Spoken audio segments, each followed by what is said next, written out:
बरेच युजरला ॲफिडेविट आणि फॉर्म्स यामध्ये नवीन फॉर्म ॲड करायला अडचण येते. जसं की यामध्ये ॲक्च्युली आहे काय पहिल्यापासून तुम्हाला सांगतो. ॲफिडेविट आणि फॉर्म्समध्ये जेव्हा तुम्ही माहिती भरतात कस्टमरची वगैरे वर्ड फाईलवर अगोदर असते. जसं की तुम्हाला दाखवतो की तुमच्याकडे एक वर्ड फाईल असते.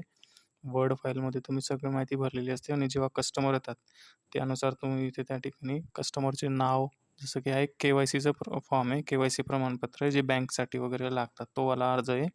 त्यामध्ये काय करतात तुम्ही, कस्टमर आल्यावर त्यांचं नाव, त्यांचं बँकेचा account number, CIF number, IFSC code, बँकेचे अकाउंट नंबर, नाव वगैरे किंवा ब्रांच वगैरे हे सर्व सेट करतात. त्यानंतर आधार नंबर, पॅन नंबर टाकून मग कंट्रोल P वगैरे करून त्याची प्रिंटआउट तुम्हाला द्यावी लागते. ही अशी प्रोसेस असते. पण या सॉफ्टवेअरमध्ये एक नवीन फीचर्स असं ॲड आहे, की त्यामध्ये तुम्हाला फॉर्म आहे ना, नेहमी वर्ड फाईल शोधा आणि त्याच्यावर एडिटिंग करत बसा, त्याची गरज नाही पडणार. तुम्हाला रेडीमेड सर्व फॉर्म इथे भेटणार आहे. जसं की मी एक प्रमाणपत्र दाखवतोय. हे भरताना जेव्हा तुम्ही इथे डिटेल फिलअप करणार, ही डिटेल तुम्हाला ॲज इट इज तुम्ही पाहू शकता प्रिव्ह्यूमध्ये ती तिथे सेट होते. तुम्ही जी माहिती भरणार ती फक्त तिथे सेट होते आणि प्रिंट करताना खाली ऑप्शन आहे A4 लीगल लेटर वगैरे, यानुसार तुम्ही पेज सिलेक्ट करून प्रिंट देऊ शकतात. ॲफिडेविट वगैरे काही असतात किंवा मग काही ज्याच्यामध्ये तुम्हाला जो वरचा पॅसेज जो आहे तो जास्त हवा असतो, मार्जिन जास्त हवी असते. इथे एक ऑप्शन आहे, मार्जिन वगैरे तुम्ही सेट करू शकतात. पेजवर कुठून तुम्हाला प्रिंट हवी आहे त्यानुसार. आणि फोटो अपलोड करायचा आहे, लोगो अपलोड करायचा आहे, शिक्का वगैरे लावायचा आहे. इथून तुम्ही शिक्का वगैरे त्याला लावू शकतात. इतकंच नाही तर डायरेक्ट प्रिंटवर क्लिक केल्यानंतर याची प्रिंट तुम्ही देऊ शकता. आता हे फॉर्म बनवला कसा आहे याबद्दलची माहिती सांगतोय मी.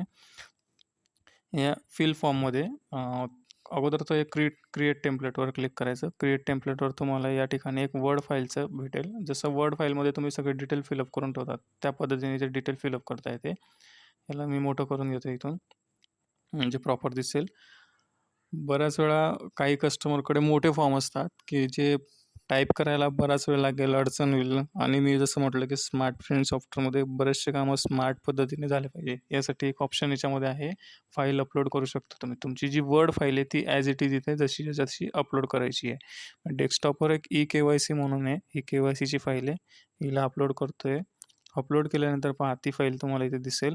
यामध्ये जी डिटेल तुम्हाला फिलअप करायची असते कस्टमरची, म्हणजे जे मायना आहे, फॉर्मॅटिंग आहे, हो ॲज इट इज राहणार. यामध्ये बदल नाही होणार. पण जसं की मी सांगितल्याप्रमाणे इथे नाव, account number, CIF number, IFSC code, bank name, branch, Aadhaar number आणि पॅन नंबर या डिटेल तुम्हाला बदलावं लागणार नेहमी.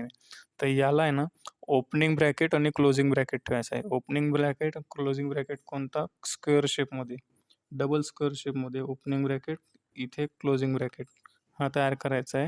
याला एक मी नाव देतोय ई-के-वाय-सी प्रमाणपत्र. याला कॉपी केलं, इथे वरती नाव दिलं ई-के-वाय-सी प्रमाणपत्र आणि खाली सेव्ह करतोय. याची फॉर्मॅटिंग केलेली नाही आहे. तुम्ही याची फॉर्मॅटिंग करू शकता. इथे ऑप्शन्स आहेत तसे, कोणता फॉन्ट घ्यायचा आहे वगैरे, फॉन्ट किती ठेवायचा आहे, बोल्ड, इटॅलिक, याच्यामध्ये काय असेल, वर्डमध्ये जे ऑप्शन्स असतात सगळे ऑप्शन्स तिथे अवेलेबल आहेत.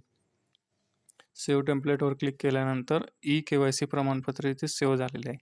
आणि जेव्हा तुम्ही फिल फॉर्मवर क्लिक करणार, तुम्ही इथे पाहू शकता जी डिटेल आपण भरत आहात कस्टमरची, रेडी टू प्रिंट सगळं राहणार, की काहीच वेळ लागत नाही. यामध्ये सगळं तुम्हाला रेडीमेड भेटेल आणि थोडं प्रोफेशनल पद्धतीने भेटेल असं आहे. मी जसं सांगितल्याप्रमाणे याची फॉर्मॅटिंग केलेली नव्हती प्रॉपर, म्हणजे जसं की याला सेंटरला हवं असतं, याला साईडला हवं, लेफ्ट साईडला हवं, स्वाक्षरी आणि शिक्का हे राईट साईडला यायला हवं, तर तिथे मी सेट केलेलं नव्हतं म्हणून असं दिसतोय. आणि डायरेक्ट प्रिंटवर क्लिक करून तुम्ही याची प्रिंटआउट देऊ शकता. याला एडिट करायचं असेल, एकदा का सेव्ह झालेला आहे, परंतु पुन्हा एडिट करायचं आहे, तर यावर क्लिक करा. इथे तुम्हाला एडिटचंही ऑप्शन भेटेल. एडिटिंग वगैरे करून तुम्ही त्याला प्रॉपर पुन्हा एक सेट करू शकता.